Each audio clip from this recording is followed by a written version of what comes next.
नमस्कार, बहुत स्वागत है आपका न्यूज एट 11 में। मैं हूं आपके साथ प्रेरणा मिश्रा। बुलेटिन की शुरुआत करेंगे भोपाल से, जहां चुनाव को लेकर बीजेपी की बड़ी बैठक है। देश भर के 50 से ज्यादा बड़े नेता भोपाल पहुंचे हुए हैं। सभी बड़े नेता जिला प्रभारी के साथ बैठक करेंगे। प्रवासी कार्यकर्ता भी बुलाए गए हैं। जमीनी फीडबैक लिया जाएगा। अलग अलग क्षेत्र में बीजेपी के प्रवासी कार्यकर्ता मोर्चा संभालेंगे। बीजेपी प्रदेश अध्यक्ष वी डी शर्मा भी बैठक में शामिल होंगे। तो ये बड़ी खबर इस वक्त आपको राजधानी भोपाल से बता रहे हैं, जहां भारतीय जनता पार्टी की बड़ी बैठक आयोजित की गई है और प्रवासी कार्यकर्ता भी इस बैठक में शामिल होंगे और चुनावों को लेकर इसमें अहम रणनीति तैयार की जा सकती है। देश भर के 50 से ज्यादा बड़े नेता भोपाल पहुंचे हुए हैं। स्वतंत्र देव सिंह, दिनेश शर्मा जैसे बड़े नेता राजधानी भोपाल के दौरे पर हैं। यहां पर बीजेपी की बड़ी बैठक में हिस्सा लेने के लिए पहुंचे हुए हैं। तो ये बड़ी खबर इस वक्त आपको राजधानी भोपाल से बता रहे हैं, जहां बीजेपी की बड़ी बैठक है और चुनाव के लिहाज से इस बैठक को बेहद अहम माना जा रहा है।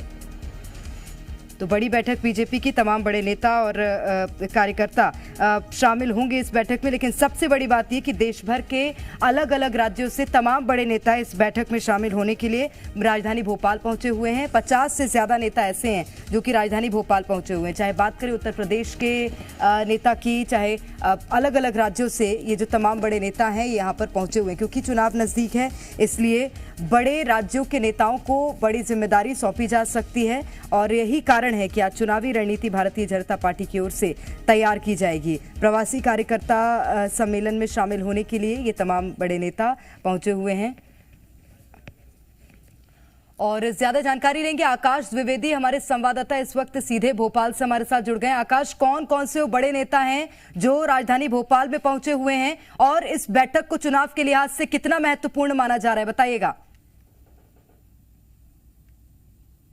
देखिए, एमपी में बीजेपी ने अन्य राज्यों के जो तमाम नेता हैं उनकी फौज उतार दी है। अलग अलग विधानसभा क्षेत्रों में ये तमाम नेता मोर्चा संभालेंगे। यूपी के डिप्टी सीएम, यूपी के पूर्व डिप्टी सीएम, इसके अलावा देखिए सुशील मोदी, मुख्तार अब्बास नकवी, स्वतंत्र देव सिंह, दिनेश शर्मा, लक्ष्मीकांत, संतोष गंगवार, दिनेश खटीक, सुरेश राणा, ये तमाम बड़े जो नाम हैं वो भोपाल पहुंचे हैं। और यहां पर देखिए जो बैठक है वो प्रवासी कार्यकर्ताओं की बैठक बुलाई गई। इस बैठक में केंद्रीय चुनाव अभियान समिति के प्रभारी और केंद्रीय मंत्री भूपेंद्र यादव, सह प्रभारी अश्विनी वैष्णव, बीजेपी प्रदेश अध्यक्ष वी डी शर्मा, इसके अलावा बीजेपी के राष्ट्रीय संगठन महामंत्री शिव प्रकाश समेत एमपी बीजेपी के तमाम दिग्गज नेता शामिल हैं।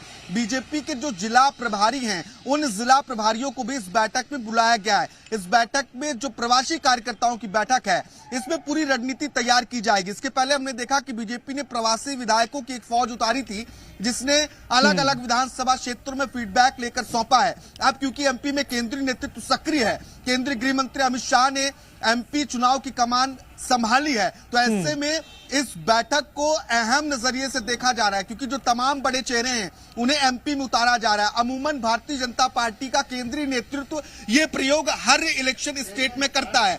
चाहे वो गुजरात में हो तो गुजरात में एमपी के नेता चुनाव प्रचार करने पहुंचते हैं, उत्तर प्रदेश में हो तो वहां भी जाते हैं। उसी तर्ज पर बीजेपी ने अब एमपी में भी अलग अलग राज्यों के जो तमाम बड़े नेता हैं, बड़े चेहरे हैं, उन्हें बुलाया है और अब ये चुनावी प्रचार करेंगे, चुनावी कमान संभालेंगे। फिलहाल आज जो है वो संगठनात्मक बैठक है और इस संगठनात्मक बैठक में रणनीति तय होगी क्योंकि 39 सीटों पर हाल ही में सूची जारी हुई। कुल 79 सीटों पर बीजेपी प्रत्याशी उतार चुकी है। तो अब बीजेपी के लिए चुनौती ये है कि इन सीटों पर अपने नेताओं को, अपने प्रत्याशियों को मजबूत किया जाए क्योंकि 76 ऐसी सीट है जहां पर फिलहाल कांग्रेस के सिटिंग एमएलए हैं। तो ये बड़ी चुनौती है कि कांग्रेस के सिटिंग एमएलए के सामने पहले प्रत्याशी घोषित करना और कई बड़े नाम घोषित करना। दिमनी से नरेंद्र सिंह तोमर चुनाव लड़ रहे हैं, बड़ी सीट है और चुनौतीपूर्ण सीट है। ऐसे अधिकतर सीटों की बात करें तो जो चुनौतीपूर्ण सीटें हैं उन्हें बीजेपी कैसे निकालेगी, कैसे जीतेगी, इन तमाम बातों को लेकर मंथन होगा क्योंकि चुनाव आसान नहीं है। प्रत्याशियों की सूची से इस बात का अंदाजा लगाया जा सकता है कि बीजेपी ने अपनी पूरी ताकत इस विधानसभा चुनाव के लिए झोंक दी है। 2018 के चुनावी नतीजों को रिपीट नहीं होने देना चाहती है। बिना सीएम फेस के एमपी में चुनाव हो रहा है। एमपी के मन में मोदी एक एक ही नाम है